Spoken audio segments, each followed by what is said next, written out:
aad iyo aad baan ugu faraxsanahay kalimaadkii uu soo jeediyay Xaydar Cabdalla oo ahaa runtii sargaalkii counselorka oo fiisooyinka iyo soo dhaweynta iyo diyaarinta sanadkan iyo sanadii hore nagala shaqeynayay minxadan aynu ka helay dalka Itoobiya aan walaalaha nahay runtii waa minxo aad iyo aad muhiim u ah waa minxo dii ugu badnayd Puntland la siiyay sanadii la soo dhaafay konton arday baa helay minxadaas kontonka arday oo waliba kala duwan kulligood wada degree ah oo wax diploma aysan ku jirinin marka waa markii ugu horeysay oo numberka inta leeg oo wada degree hal mar la wada helay aad iyo aad baan ugu mahadinaynaa shacabka iyo dawladda Itoobiya dadaalkaas ay noo sameeyeen waxaan rajaynaynaa sanadaha soo socda inay inta ka sii bataan waliba meelo kala duwan iyo takhasusaad kala duwan iyo fields kala duwan inaan helo sanadkan ardadii heshay minxada oo 250 ka badnayd oo ilaa iyo 57 ay gabdha ahaayeen dalka gudihiisa iyo dibadiisaba waxa Ilaahay mahadiis ah kulligood waxay ku heleen dadaalkoodii annagu wax gaar ah idin maana sameeyno hayna idin dadaalo adduunka u safarno jaamacaadka la xiriirno raja ka badan baan qabnaa sanadka soo socdana inta sanadkan aan helay laakiin waxaad ku hesheen waxay ahayd idinka dadaalkiina iyo qalinkiina qof walba wiil kasta iyo gabar kastana wuxuu ku soo baxay waxay ahayd qalinkiisi iyo dadaalkiisi arintaas waxay muujinaysaa waxaad ku tageysaan waa idinka dadaalkiini nin walbana dadaalkiisa soo saari doona ama reebi doona waxaan aad iyo aad u rajaynaynaa waxaan aad iyo aad ka codsanaynaa inaad noqotaan good ambassadors ama sufaro wanaagsan dadka aad u tageysaan sidoo idin sheeg consularku wuxuu ilaa 70 dhowr jinsiyadood kala duwan baa u tageysaan dadkaas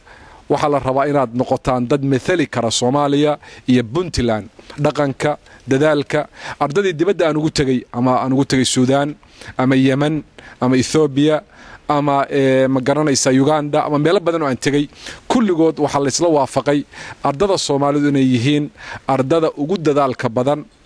oo ugu adkaysiga badan waxaan rajaynayaa kontonkii naas maantay waxaad buuxiseen kaalin dad kale heli lahaayeen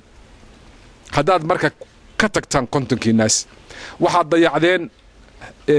hibadii la idin siiyay oo dawladda Ethiopia idin siisay waxaad kaloo dayacdeen dadaalkii wasaaradda dawladda Puntland idin gashay inaad heshaan waxaad kaloo dayacaysaan wasaaradda waxbarashada oo ku dadaashay inaad xaqiina ku heshaan idinkoon cidna u soo marinin idinkoon cidna wakiil idin ka ahayn qalinkiina iyo dadaalkiina waxaan aad ugu kalsoonaa insha Allah inaad kaalintiina ka soo bixi doontaan Ilaahay subhanahu wa ta'ala idin sahli doona waxbarashada waxaan aad iyo aad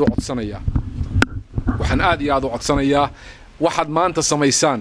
wuxuu tusaale u noqon doonaa inta lana siiyo haddaad kontonkinu jaamacaadkiisa gashaan next year waxaan filaynaa inaan helo inta wax ka badan ma boqolba ma hundreds ba ma more ba ma dhaqaan laakiin idinka dadaalkina ku xiran tahay haddii laakiin qaarkin ay dayacaan waxaan noqonaysaa in la yiraahdo uma baahna sidaa darteed cidii kale u baahan waa in la siiyaa kontonku waa wada tagayaan intiina maanta diyaarka ma inta kalena fiisooyinkoodii waa yaalaan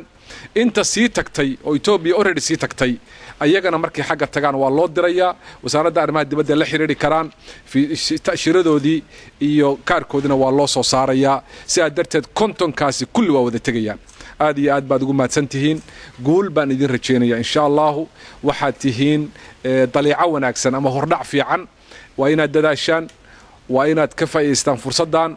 waa inaad ardada Soomaalida magac u soo jiidaan waa inaad jaamacaadka inta idin ka hormartay xogaaba idin ka hormaray aad markaba ka gaarsiisaan annaguna insha Allah waa ku kalsoonahay Ilaahay safarka idin fuudeeyo aad iyo aad baa loogu dadaalay saa u safri lahaydeen dariiqaad si maraysaan hatta ardadii maanta shala baxaysay airportka ka soo hadlayeen waxa la wixii fuudayn iyo ijraadkooda rag baa u soo jeeday oo ka shaqeynayay aad iyo aad bay ugu mahadsanyiin guddiga scholarshipka iyo xafiiska imtixaanaadkuba sida arinta ay uga shaqeeyeen mahad gaaran u celinaya mar labaad